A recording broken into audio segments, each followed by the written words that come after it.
ప్రియ శ్రోతలు, ఈ రోజున మనం కీర్తనల గ్రంథం నుండి 52వ కీర్తనతో వాక్య పాఠం ప్రారంభించుకుంటున్నాం. ఈ కీర్తనలో అంత్యక్రీస్తును గురించిన ప్రవచనం తేటగా ధ్వనిస్తున్నది. 55వ కీర్తన వరకు 4 కీర్తనల అంశం ఒకటే, అదే అంత్యక్రీస్తును గురించిన ప్రవచనం. అంత్యక్రీస్తు ఎవరు? ఇతడు పాప పురుషుడు, ప్రపంచ నియంత. శ్రమల కాలంలో ఇశ్రాయేలును ప్రభావితం చేస్తాడు. ఆలివ్ కొండ ప్రసంగంలో యేసు ప్రభువు ఈ అంత్యక్రీస్తును గురించి ప్రస్తావించాడు. దానియేలు, అపొస్తలుడైన పౌలు కూడా ఈ అంత్యక్రీస్తును గూర్చి కొన్ని ముఖ్య విషయాలు ప్రబోధించారు. ఈ 4 కీర్తనలు మాస్కెల్ తరహా కీర్తనలే, అనగా ప్రబోధాత్మకమైన కీర్తనలు. భవిష్యత్తుకు అద్దం పట్టే కీర్తనలివి. భవిష్యత్తులో జరిగే సంగతులను గురించి ఈ రోజున ఎందరెందరో పరస్పర వ్యాఘాతాలతో ప్రవచిస్తున్నారు. మోసపోకండి. దేవుని వాక్యానికి భిన్నమైన ప్రవచనాలను నమ్మి అనేక మంది అమాయకులు మోసపోతున్నారు. ఈ 4 కీర్తనల్లో తేటగా దేవుడు అంత్యక్రీస్తును గురించి మనకు తెలియచేస్తున్న సత్యాలను అర్థం చేసుకుని జాగ్రత్త పడండి. అంత్యక్రీస్తునే ధర్మవిరోధి, పాప పురుషుడు అంటాము. ఈ కీర్తన శీర్షికను పరిశీలించండి. ప్రధాన గాయకునికి మాస్కెల్ కీర్తన. ఎదోమీయుడైన దోయేగు సౌలు వద్దకు వచ్చి చెప్పాడు, దావీదు అహీమెలకు ఇంటికి వచ్చాడు. అప్పుడు దావీదు ఈ దైవ ధ్యానాన్ని రచించాడు. ఈ కీర్తన డాంబికులను బాహాటంగా మందలిస్తుంది. వినండి. శూరుడా, చేసిన కీడును బట్టి నీవెందుకు అతిశయపడుతున్నావు?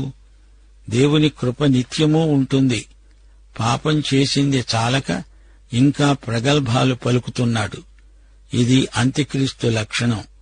దోయగులాగా మిత్రద్రోహం చేస్తాడు. పాపులు పాపాన్ని ప్రేమించేవారు ఇతని పక్షాన చేరుతారు. మోసం చేసేవాడా, వాడిగల మంగలి కత్తివలె నీ నాలుక నాశనము చేయనుద్దేశిస్తున్నది. కొద్దికాలం దేవుడు ఈ అంత్యక్రీస్తు ఆగడాన్ని సహిస్తాడు. 7 సంవత్సరాల పాటు వీడి నాలుకకు హద్దు పద్దు ఉండదు. మేలు కంటే కీడు చేయడము, నీతి పలకటం కంటే అబద్ధం చెప్పడం నీకిష్టం. శలా. అబద్ధాలు వీడి స్వభావం. సత్యం చెప్పడం కొన్ని సందర్భాలలో సులభమైన వీడు తన స్వభావాన్ని అనుసరించి అబద్ధమే చెబుతాడు, నిజం చెప్పడు. కపటమైన నాలుక గలవాడా, అధిక నాశనకరములైన మాటలే నీకిష్టం. ఈ పాపపురుషునికి 2 పేర్లున్నాయి. వీడు శూరుడు. రెండో బిరుదం, వీడు కపటమైన నాలుక గలవాడు. వీడి మాటల్లో ఒక్కటీ నమ్మదగినది కాదు. కావున దేవుడు సదాకాలము నిన్ను అణగగొడతాడు. నిన్ను పట్టుకొని ఆయన నీ గుడారములో నుండి నిన్ను పెళ్లగిస్తాడు. సజీవుల దేశములో నుండి నిన్ను నిర్మూలము చేస్తాడు. శలా. అనగా ఆగండి, చూడండి, వినండి. అంత్యక్రీస్తు ప్రపంచ నియంతగా తన అధికారం చెలాయిస్తాడు. ఏ మానవుడు అతణ్ణి ఎదిరించి నిలువలేడు. దేవుడు మాత్రమే అతణ్ణి అణగగొట్టగలడు. యేసుక్రీస్తు వచ్చి ఈ పాపపురుషుణ్ణి నిర్మూలం చేస్తాడు. నీతిమంతులు చూచి భయభక్తులు కలిగి వానిని చూచి నవ్వుతూ అంటారు, ఇదిగో, దేవుణ్ణి తనకు దుర్గముగా ఉంచుకోకుండా తన ధన సమృద్ధి యందు నమ్మిక ఉంచి తన చేటును బలపరుచుకొనినవాడు వీడే. ఒకప్పుడు అంత్యక్రీస్తుకు భయపడిన ప్రజలు అతణ్ణి చూచి నవ్వుతారు. అంత్యక్రీస్తు లోకమంతటా నగుబాటుకు గురి అవుతాడు. అంత్యక్రీస్తు మహాధనికుడై తన ధనబలం చేత అధికారంలోకి వస్తాడు. డబ్బుతో మనుషుల్ని కొంటాడు. ప్రజలను తన వైపునకు తిప్పుకుంటాడు. డబ్బు మంచినీళ్ల ప్రాయంగా ఖర్చు పెడతాడు. రాజకీయాలలో మేటి అవుతాడు. అయితే ఇలాంటి పరిస్థితుల్లో దేవుని బిడ్డల సాక్ష్యం ఎలా ఉండాలి? నేనైతే దేవుని మందిరంలో పచ్చని ఆలివు చెట్టు వలె ఉన్నాను. నిత్యము దేవుని కృపయందు నమ్మకముంచుతున్నాను. నీవు దానిని నెరవేర్చావు గనుక నేను నిత్యము నిన్ను స్తుతిస్తాను. దేవా, నీ నామము నీ భక్తుల దృష్టికి ఉత్తమమైనది. నేను దానిని స్మరించి కనిపెడుతున్నాను. ప్రియ శ్రోతలు, ఈ కీర్తనలోని ప్రవచనం చాలా ముఖ్యమైనది. అంత్యక్రీస్తును ఇశ్రాయేలు శేషిత జనాంగములన్నీ నమ్మి చెడిపోతారు. అతని చేతిలో హింసలు అనుభవిస్తారు. ఆ తరువాత తమ దేవుని వద్దకు మరలి వస్తారు. అంత్యక్రీస్తు అధికార భ్రష్టుడవుతాడు. ఇప్పుడు 53వ కీర్తనలోకి రండి. ఈ కీర్తన కూడా అంత్యక్రీస్తును గురించిన ప్రవచనమే. అంత్యక్రీస్తు మూర్ఖుడు. దేవుడు లేడని రుజువు చేస్తాను అంటాడు. ఈ కీర్తన 14వ కీర్తనలాగే ప్రారంభమవుతుంది. దేవుడు లేడని బుద్ధిహీనులు తమ హృదయములో అనుకుంటారు. వారు చెడిపోయిన వారు, అసహ్య కార్యాలు చేస్తారు. మేలు చేసేవాడు ఒక్కడూ లేడు. ఈ కీర్తన మాహలతు అనే రాగం మీద పాడదగింది. మాస్కిల్ కీర్తన అనగా ప్రబోధ గీతం. మాహలతు రాగం విషాదాన్ని వ్యక్తం చేస్తుంది. జబ్బుపడిన వ్యక్తి, రోగి చేసే మూలుగు ఇందులో వినపడుతుంది. అంత్యక్రీస్తు పరిపాలనలో ప్రజలు ఎంత నలిగిపోతారో ఈ కీర్తనలో వ్యక్తం చేయబడింది. అంత్యక్రీస్తు నాస్తికుడు. 14వ కీర్తనలో యెహోవా అనే నామము 4 సార్లు వాడబడింది. ఎలోహిం అనే పేరు 3 సార్లు వాడబడింది. అయితే ఈ 53వ కీర్తనలో ఎలోహిం అనే పేరు 7 సార్లు వాడబడింది. ఎలోహిం అనగా సృష్టికర్త. దేవుని వాక్యము దేవుని ప్రత్యక్షమే. దీనిని అంగీకరించని వారు, అనగా మానవుడు దేవుని సృష్టి అని నమ్మని వారు నాస్తికులే. అంత్యక్రీస్తు మనస్సు ఇలాంటిదే. తండ్రి లేడు, కుమారుడు లేడని అంత్యక్రీస్తు బోధిస్తాడు. 1 యోహాను 2:22 యేసు క్రీస్తు కాడు అని చెప్పేవాడు తప్ప ఎవడు అబద్ధికుడు? తండ్రిని కుమారుణ్ణి ఒప్పుకొనని వీడే క్రీస్తు విరోధి. హెబ్రీ పత్రిక 11:6 విశ్వాసము లేకుండా దేవునికి ఇష్టుడై ఉండడము అసాధ్యం. దేవుని వద్దకు వచ్చేవాడు ఆయన ఉన్నాడని, తనను వెదికే వారికి ఫలము దయచేసేవాడని నమ్మాలి గదా. నిర్దేవత్వం, నాస్తికవాదం అంత్యక్రీస్తు యొక్క ముఖ్య లక్షణం. కడవరి దినాలలో నాస్తిక వేదాంతం ప్రబలుతుంది.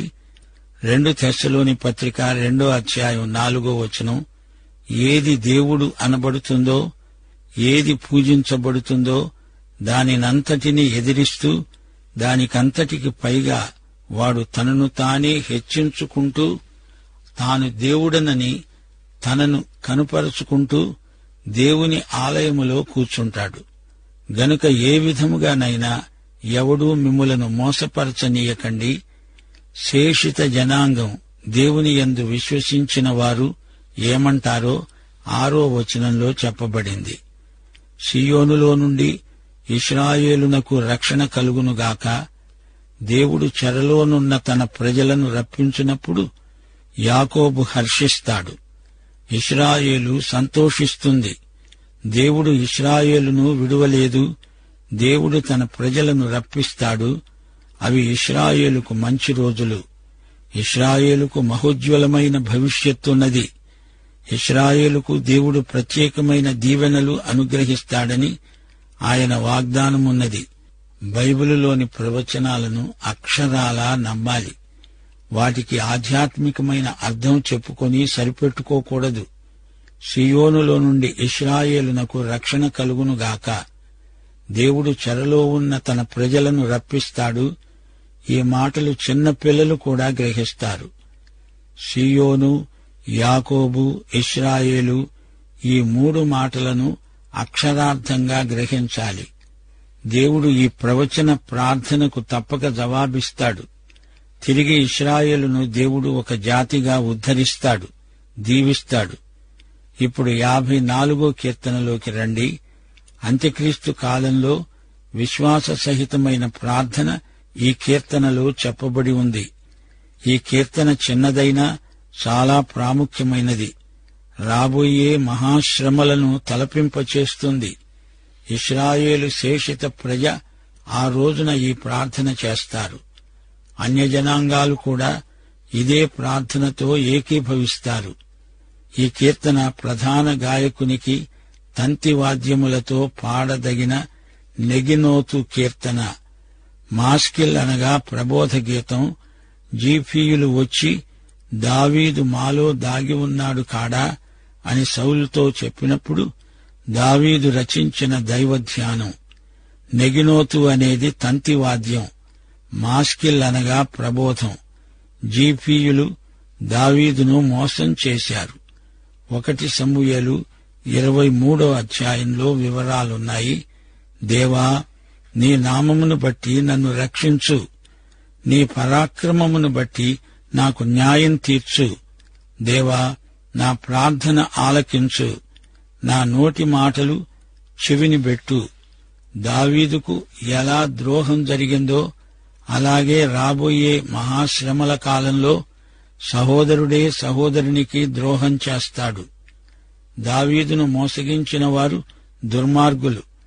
మహాశ్రమల కాలంలో దుష్టుడైన అంత్యక్రీస్తు అధికారానికి వచ్చినప్పుడు ఈ పాప పురుషుని చేతిలో ఇశ్రాయేలు శేషిత ప్రజ ఎన్నో హింసలు అనుభవిస్తారు. అన్యులు నా మీదికి లేచి ఉన్నారు, బలాఢ్యులు నా ప్రాణం తీయ చూస్తున్నారు.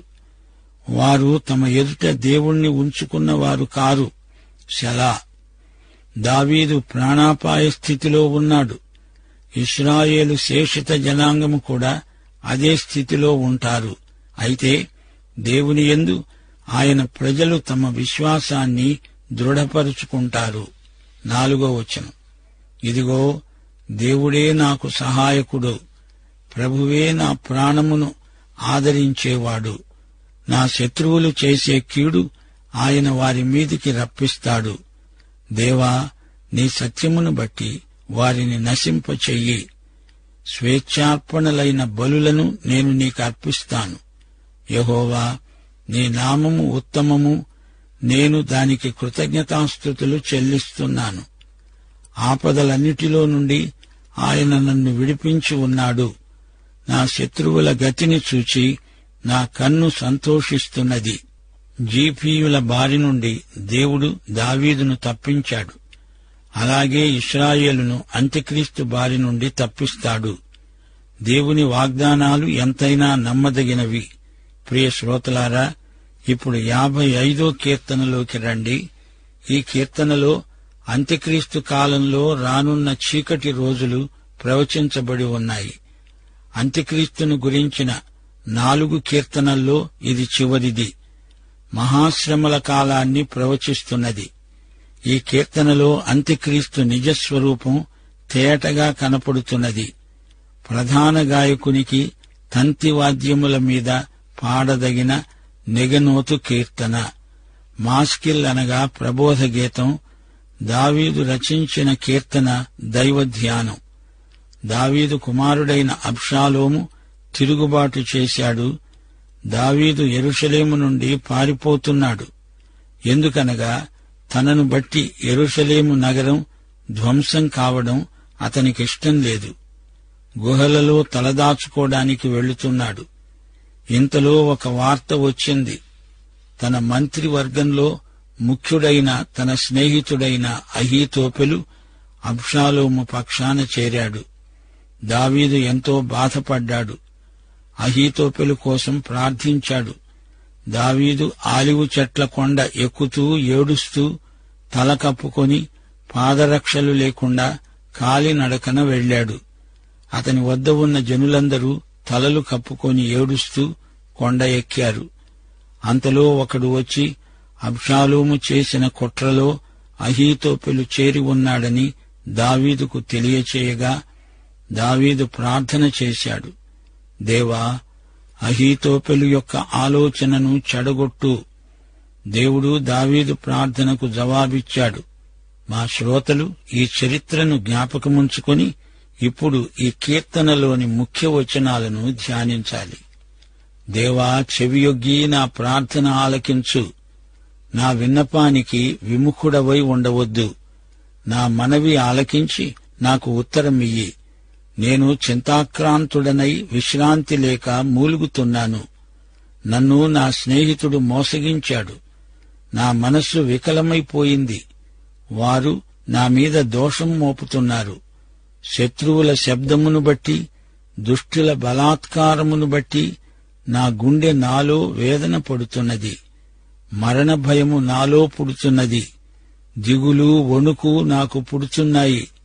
మహాభయము నన్ను ముంచివేసింది. ఆహా, గువ్వవలే నాకు రెక్కలున్న ఎడల నేను ఎగిరిపోయి నెమ్మదిగా ఉందునే. ఇస్కరియోతు యూదా యేసును అప్పగించాడు. ఇక్కడ అహీతోపెలు దావీదును అప్పగించాడు. అలాగే అంత్యక్రీస్తు ఇశ్రాయేలు జాతిని మోసగించబోతున్నాడు. మనకు కూడా సేవా జీవితంలో అహీతోపెలు ఎందరో ఎదురవుతుంటారు. 13వ వచనం, ఈ పని చేసిన నీవు నా సహకారివి, నా చెలికాడవు, నాకు పరిచితుడవు. దావీదు అహీతోపెలును గురించి ఈ మాట అంటున్నాడు. అలాగే ఇశ్రాయేలు శేషిత జనాంగానికి అంత్యక్రీస్తు ఒక చెలికానిగా, పరిచయస్థుడుగా నటించి నాశనం చేస్తాడు. వారితో నిబంధన చేసుకుంటాడు. ఆ నిబంధనను భంగపరుస్తాడు. మనము కూడి మధురమైన గోష్ఠి చేసిన వారము. ఉత్సవమునకు వెళ్లే సమూహముతో దేవుని మందిరమునకు పోయిన వారము. కలిసి మెలిసి ఉన్నాము. కాని మాకు వెన్నుపోటు పొడిచావు. అంత్యక్రీస్తు మిత్రద్రోహి, కపటి. అంత్యక్రీస్తుకు ఎందరో అనుచరులుంటారు. అందరినీ వాడు నాశనం చేస్తాడు. 15వ వచనం, వారికి మరణం అకస్మాత్తుగా వచ్చునుగాక. సజీవులుగానే వారు పాతాళమునకు దిగిపోదురుగాక. చెడుతనము వారి నివాసములలోనూ వారి అంతరంగమందును ఉన్నది. అహీతోపెలు మీద కోపం చేత దావీదు ఈ శాపవచనం పలికాడు. అయితే మన ప్రభువైన యేసు శిలువ మీది నుండి, తండ్రి, వీరేమి చేస్తున్నారో వీరెరుగరు, వీరిని క్షమించు అని ప్రార్థించాడు. 16వ వచనం, అయితే నేను దేవునికి మొర్రపెట్టుకుంటాను. యెహోవా నన్ను రక్షిస్తాడు. సాయంకాలమున, ఉదయమున, మధ్యాహ్నమున నేను ధ్యానిస్తూ మొర్రపెట్టుకుంటాను. ఆయన నా ప్రార్థన ఆలకిస్తాడు. ముప్పూటల ప్రార్థన చేస్తాను అంటున్నాడు. శత్రువు పరోక్షంగా మేలు చేసినట్టే అయింది. అతని ఒత్తిడిని బట్టి మనము ఎక్కువ ప్రార్థన చేస్తాము. అంత్యక్రీస్తు వస్తాడు, జాగ్రత్త. 21వ వచనం, వారి నోటి మాటలు వెన్నవలే మృదువుగా ఉన్నవి. అయితే వారి హృదయములలో కలహమున్నది. వారి మాటలు చమురు కంటే నునుపైనవి. అయితే అవి వరతీసిన కత్తులే. అహీతోపెలు ఎలాంటివాడో చూడండి. తేనె పూసిన కత్తి. అతడు అంత్యక్రీస్తునకు ముంగుర్తు. 22వ వచనం, నీ భారము యెహోవా మీద మోపు, ఆయన నిన్ను ఆదుకుంటాడు. నీతిమంతులను ఆయన ఎన్నడూ కదలనీయడు. ప్రియ శ్రోతలు, పగ తీర్చుకోవడం దేవుని పని. పగవారిని దేవునికి అప్పగించడం మంచిది. మహాశ్రమల కాలంలో ఇశ్రాయేలీయులు దేవుని వైపునకు తిరుగుతారు. ముగింపులో 23వ వచనం, దేవా, నాశన కూపములో నీవు వారిని పడవేస్తావు. రక్తాపరాధులు, వంచకులు సగము కాలమైనా బ్రతకరు. నేనైతే నీ యందు నమ్మిక ఉంచి ఉన్నాను.